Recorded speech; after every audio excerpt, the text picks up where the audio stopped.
Cumprimento a todos com a paz do Senhor Jesus. Sejam bem-vindos, podem se assentar. Eu peço a você que abra a sua Bíblia no livro de Gênesis, capítulo de número 4. Obrigado pela água.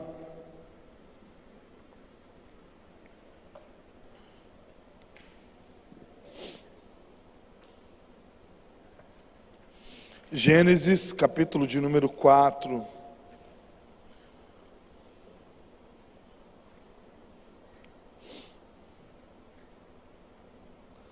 Aleluia. Diz assim a palavra do Senhor. Gênesis, capítulo de número 4. Adão teve relações com Eva, a sua mulher. Ela ficou grávida e deu à luz a Caim. Então ela disse: adquiri um varão com o auxílio do Senhor. Depois deu à luz a Abel, irmão de Caim. Abel foi pastor de ovelhas e Caim foi agricultor. Aconteceu que ao fim de um certo tempo, Caim trouxe do fruto da terra uma oferta ao Senhor. Abel, por sua vez, trouxe das primícias do seu rebanho e da gordura deste. O Senhor se agradou de Abel e de sua oferta, mas de Caim e de sua oferta não se agradou. Caim ficou muito irritado e fechou a cara. Então o Senhor lhe disse: por que você anda irritado? E por que essa cara fechada? Se fizer o que é certo, não é verdade que você será aceito? Mas se não fizer o que é certo, eis que o pecado está à porta e à sua espera. O desejo dele será contra você, mas é necessário que você o domine. Caim disse a Abel, seu irmão: vamos ao campo. Estando eles no campo, Caim se levantou contra Abel, o seu irmão, e o matou. O Senhor disse a Caim: onde está Abel, seu irmão? Ele respondeu: não sei, por acaso sou governador de meu irmão? E o Senhor disse: o que foi que você fez? A voz do sangue do seu irmão clama da terra a mim, e agora você é maldito sobre a terra, cuja boca se abriu para receber da sua mão o sangue do seu irmão. Quando você cultivar o solo, ele não lhe dará a sua força, você será fugitivo e errante pela terra. Então Caim disse ao Senhor: meu castigo é tão grande que não poderei suportá-lo. Eis que hoje me expulsas da face da terra, e da tua presença terei de me esconder. Serei fugitivo e errante pela terra. Quem se encontrar comigo me matará. O Senhor, porém, lhe disse: não. E se alguém matar Caim, será vingado 7 vezes. E o Senhor pôs um sinal em Caim, para que se alguém viesse a encontrá-lo, não o matasse. E Caim se retirou da presença do Senhor e habitou na terra de Nod, a leste do Éden. Amém? Quando nós temos alguém que nós amamos muito, e chega uma data comemorativa, a primeira coisa que nós pensamos nesse propósito é comprar um presente, um bom presente. Você não chega para alguém que você ama com um presente que não te custe nada. Esse presente que não te custa nada não significa que deva ser um presente caro, um presente valioso no sentido financeiro, mas esse presente precisa ter o seu coração. O seu coração precisa estar envolvido naquilo.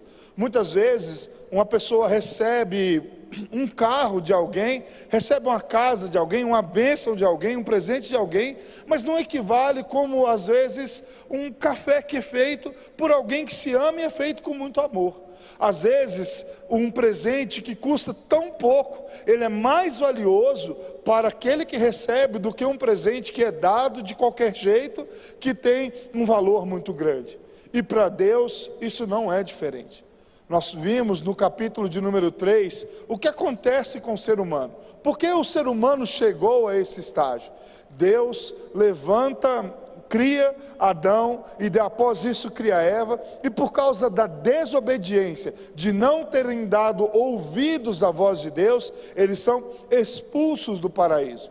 Com isso, com eles sendo expulsos do paraíso, automaticamente eles sofrem as consequências disso. O pecado agora está instaurado em seus corações. Eles passam a ter que sofrer para poder cultivar aquilo que estava muito fácil em suas mãos. Deus havia dito a cada um deles que eles poderiam comer de todas as árvores que estavam ali. Tudo estava pronto em suas mãos, mas após serem expulsos do paraíso, eles precisam lavrar a terra, eles precisam fadigar para que eles pudessem comer, para que eles tivessem o sustento. E a partir desse momento, a coisa continua desandando dia após dia, porque o pecado ele vem para destruir o ser humano. Mas aqui nesse momento nós começamos a ver o que o pecado faz com o ser humano, principalmente quando ele está oferecendo a Deus algo de qualquer jeito, quando ele leva a Deus algo de qualquer forma. Aqui nós vemos o primeiro culto a Deus, a primeira entrega ao Senhor, o primeiro sacrifício que Deus nos mostra através das Sagradas Escrituras. A Bíblia nos diz que Adão e Eva têm os seus filhos, começa com Caim e depois logo vem Abel, e através disso eles começam o propósito de cultuar, entregar uma dádiva a alguém que é superior. E o verdadeiro culto nos faz sensíveis à obediência a Deus. O primeiro culto nos leva a sermos sensíveis a entender qual é o propósito de Deus. Qual é o propósito de Deus para o meu coração? E eu te pergunto, através do culto que você tem entregado a Deus, como tem sido esse culto ao Senhor? Como você tem colocado diante de Deus aquilo que você tem entregado diante de Deus? Em primeiro lugar, nós precisamos abranger um pouco o leque que nós temos. Quando nós falamos sobre ofertas, nós não estamos dizendo simplesmente que é aquilo que você contribui na casa de Deus. Não é somente o dízimo, não é somente uma parte daquilo que você tem, que você oferta, porque você entrega, e isso com o intuito de adorar a Deus e também de trazer o sustento a muitas pessoas, para que a casa de Deus tenha manutenção.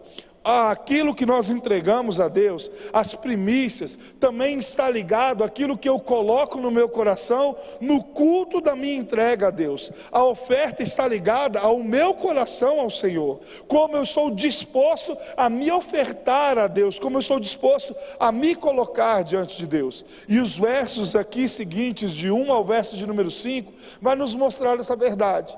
Como que um entrega ao culto e como que muitas vezes o outro também entrega.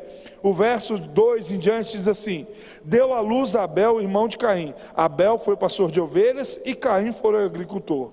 Aconteceu que ao fim de um certo tempo, Caim trouxe do fruto da terra uma oferta ao Senhor. Abel, por sua vez, trouxe das primícias do seu rebanho e da gordura deste. O Senhor se agradou de Abel e de sua oferta. Ou seja, eles foram entregar a Deus uma oferta. Essa oferta não está ligada simplesmente ao dinheiro, mas aquilo que nós temos dentro do nosso coração a Deus. Isso significa como nós estamos planejando aquilo que nós devemos entregar a Deus. Como que nós vamos propor a Deus aquilo que eu venho entregar ao Senhor. Você já parou para pensar como você tem entregado o seu culto ao Senhor? Como que você tem chegado diante de Deus e apresentado algo a Ele? A sua oferta de gratidão ao Senhor? Você tem entregado aquilo que você preparou durante a semana?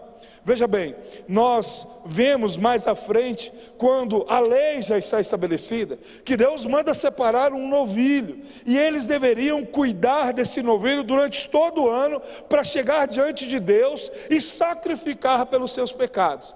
O culto que nós temos nos dias de hoje, ele é muito parecido com isso, mas em vez de nós trazermos uma ovelha, nós passamos a observar a palavra de Deus e começarmos a ver como nós estamos agindo segundo ela, se nós estamos de fato adorando a Deus, ou se nós estamos simplesmente cumprindo um ritual das nossas vidas. A igreja para muitos passa a ser apenas um clube social quando não tem o coração entregue dentro dela. Quando nós não estamos aqui de fato para render graças àquele que nos salvou. É exatamente o que Caim faz. Caim chega diante de Deus com algo que não havia lhe custado. Caim chega diante de Deus de qualquer jeito, ele não prepara a sua oferta. Aconteceu que ao fim de um certo tempo, Caim trouxe do fruto da terra uma oferta ao Senhor. Abel, por sua vez, trouxe das primícias do seu rebanho e da gordura destes. Mesmo antes da lei ser instaurada, ele separa a primícia para entregar a Deus. E mais uma vez eu repito, aqui não está ligado simplesmente a dízimo e oferta. Aqui está ligado a gratidão que você tem a Deus por aquilo que Ele fez com você, pelas misericórdias deles durarem todos os dias. Pare, o domingo é o primeiro dia da semana, é o dia que nós estamos separando a primeira parte nossa para aquilo que nós iremos viver durante a semana. Abel, por sua vez, trouxe das primícias do seu rebanho. Você está separando o primeiro dia da semana para você entregar algo a Deus. Mas como que você preparou para entregar ao Senhor? A palavra do Senhor em João capítulo 2 vai nos dizer que Jesus chega diante do templo, e ali existiam pessoas que estavam vendendo inúmeras coisas ali naquele momento.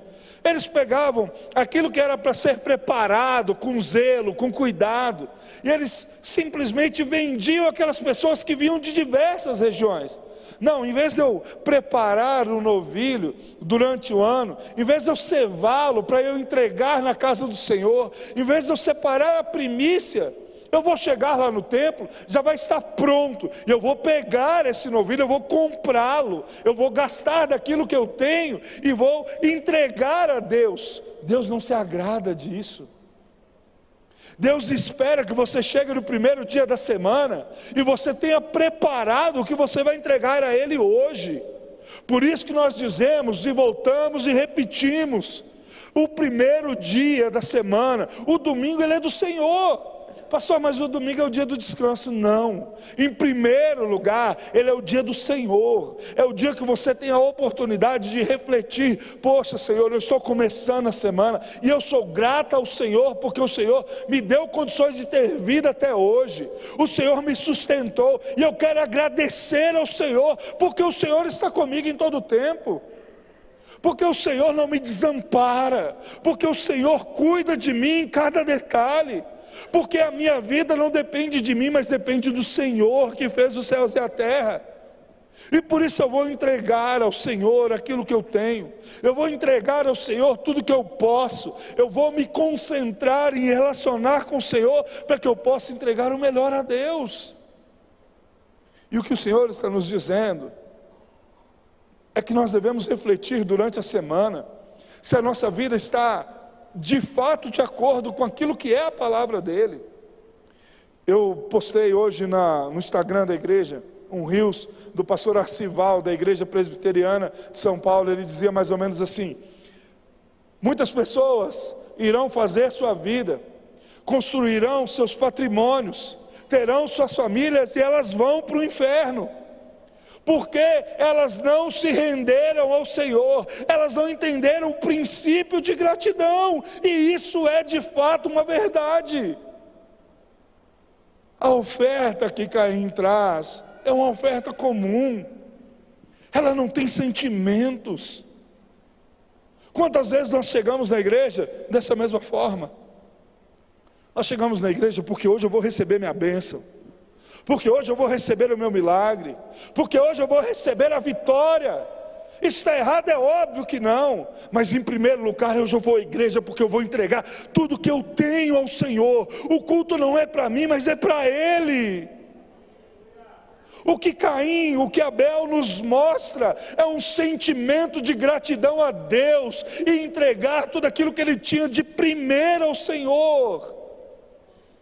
Meu irmão, a igreja é o lugar onde nós nos reunimos para entregar todo o nosso ser ao Senhor, para cumprir aquilo que a canção nos disse, para que toda língua se fale, para que todo joelho se dobre, que Jesus Cristo é o Senhor, que Ele morreu por nós, que Ele se entregou por nós, que Ele nos deu a vida, que se não fosse por Ele, nós estávamos condenados. O Se com Jesus tendo feito tudo aquilo que Ele fez, se o Espírito Santo de Deus estando aqui hoje, presente aqui nesse momento, nos consolando, nos direcionando, as coisas já estão totalmente viradas lá no mundo. Você imagina se Jesus não tivesse feito?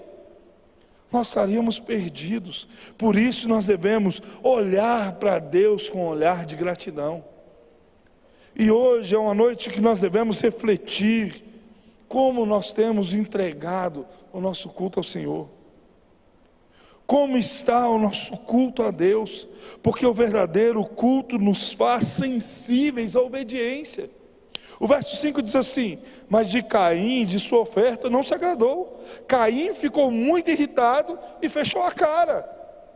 O propósito daquilo que não havia sido recebido trouxe para ele algo que, em vez de ele se arrepender dos seus erros e recomeçar novamente, porque é aí que está a graça de Deus, ele simplesmente fica enfurecido. Mas aqui a palavra de Deus vai nos mostrar o quanto a misericórdia de Deus está sobre nossas vidas, e o quanto nós não poderemos dizer a Deus que nós não somos culpados dos nossos erros e de nossos pecados, porque a palavra de Deus se revela a nós para que nós possamos mudar as nossas atitudes.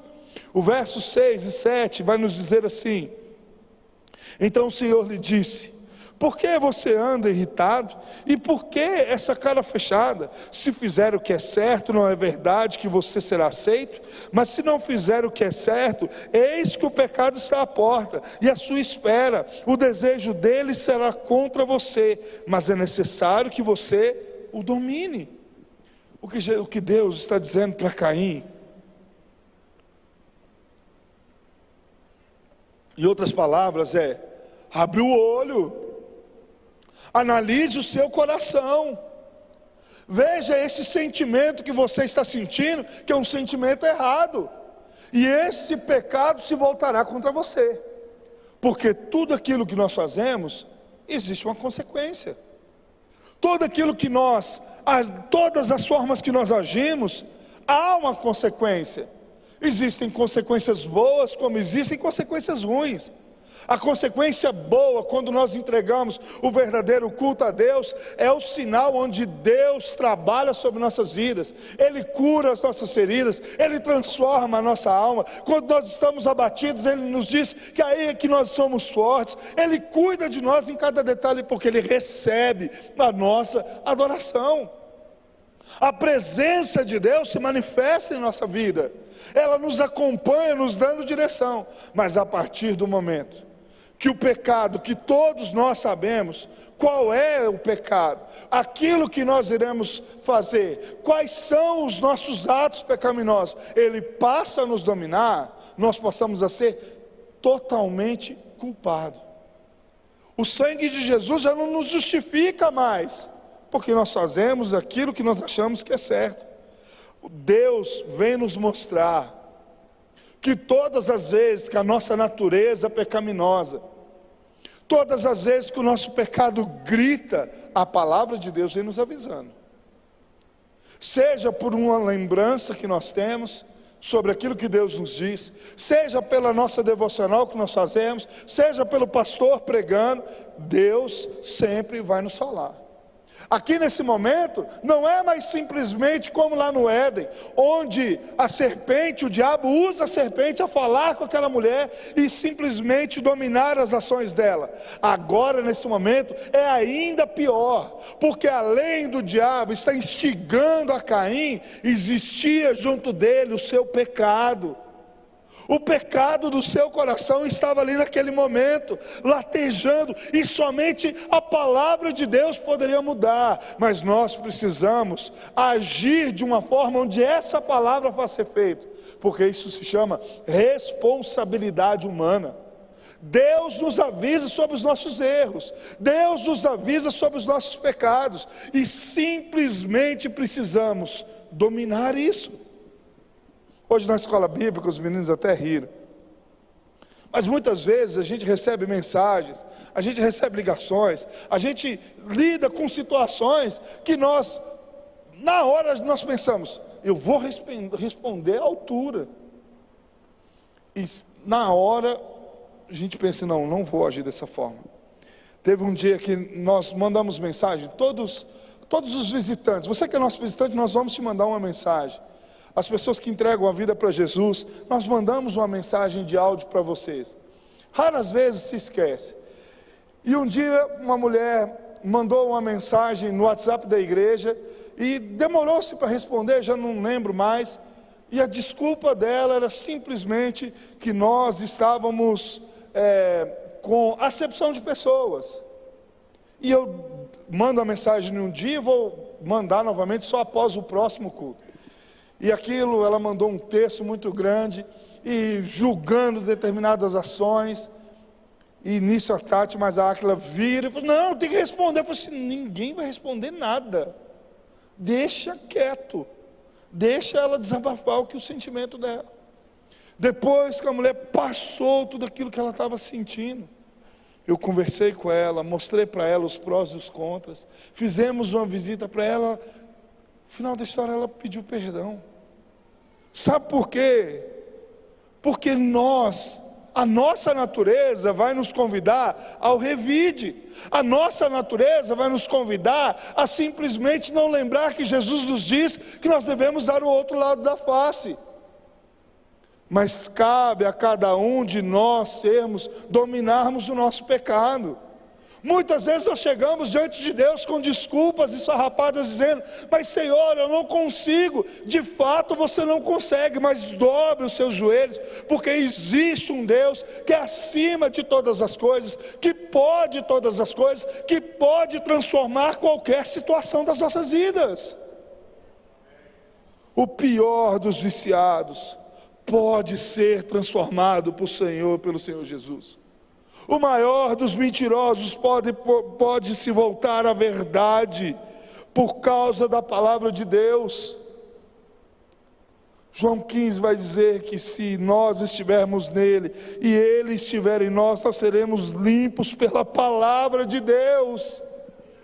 Não é a palavra de Deus que está dizendo a Caim, olha o seu pecado, analise o seu coração, e cabe você dominar esse sentimento, porque esse sentimento se voltará a você.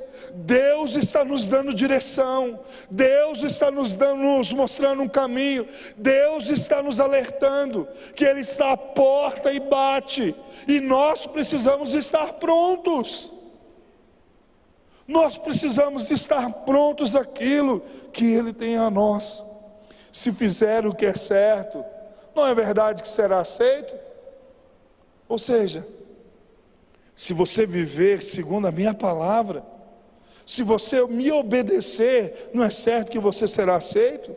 Mas se não fizer o que é certo, eis que o pecado está à porta, à sua espera.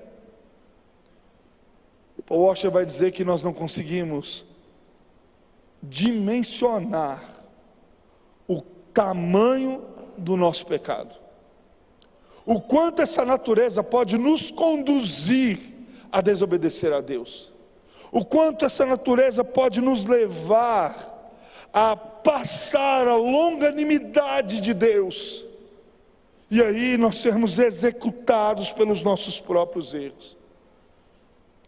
Após nós não ouvirmos a voz de Deus, após nós não entregarmos o nosso verdadeiro culto ao Senhor, existem consequências, e eu quero chamar a atenção para você do verso de número 9.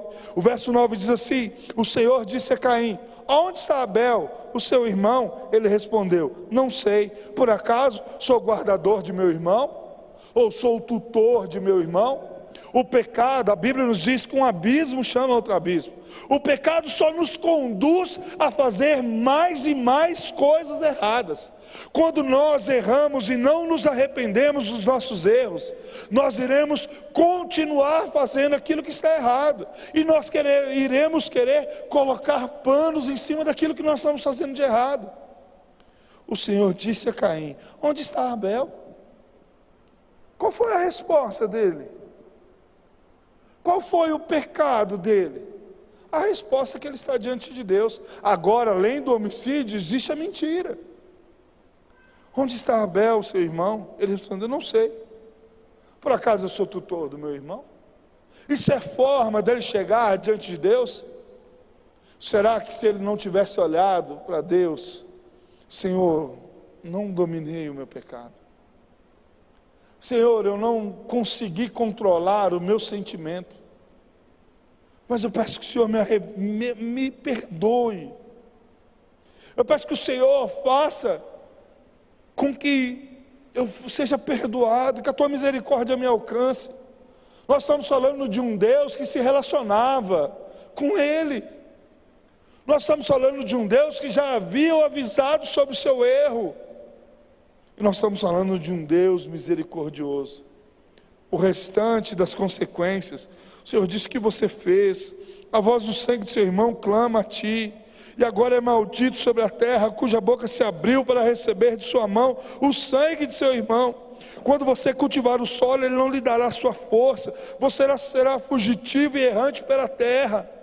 A própria consciência de Caim traria para ele a maldição que estava sobre a vida dele, de lembrar que um dia ele poderia ter dominado o seu pecado, que ele poderia ter dominado o seu sentimento, e ali naquele momento ele estaria junto com seu irmão, mas ele não assim fez, em lembrar que Deus havia falado com ele, que o próprio Deus havia mostrado para ele onde estava o erro, mas ele não quis dar ouvidos àquilo que era a voz de Deus. Ele simplesmente executa o que seu sentimento estava dizendo, e através disso as consequências chegam sobre a vida dele. Uma das áreas mais difíceis que nós temos, além da área do perdão, é quando nós nos sentimos injustiçados, quando nós sentimos que o nosso coração tem sido injustiçado, e nós passamos a agir pelo nosso sentimento. Você sabe quando você está irado, você sabe quando a situação não está a seu favor, você sabe quando você de fato está com o seu sentimento à flor da pele. O que você precisa? Dobrar os seus joelhos e clamar ao Senhor pelas misericórdias de Deus, pelo propósito de Deus, para que o Espírito Santo vá trabalhar sobre a sua vida. O lugar de onde despejar a nossa ira é aos pés do Senhor, para que o Senhor não despeje a sua ira sobre nossas vidas. Não importa, o que importa é que nós precisamos ser gratos. Não importa se nós achamos que é justo ou não, não importa se nós achamos que é certo ou errado, o que importa é aquilo onde eu tenho colocado o meu coração em Deus. Como o meu coração está em Deus, Senhor, eu tenho entregado ao Senhor o melhor da minha vida. Senhor, eu tenho tido amor em depositar nos teus pés aquilo que cabe ao Senhor, e o Senhor vai nos conduzir a viver o propósito dele. Não existe situação que o Senhor não venha controlar, quando nós passamos a entregar o melhor culto a Ele, quando nós passamos a glorificá-lo, não somente com as nossas vozes, mas principalmente com as nossas atitudes. Eu não sei como você tem vivido, eu não sei como o seu orgulho tem te dito para você viver, mas eu te digo nessa noite: isso é pecado. Abandone o pecado.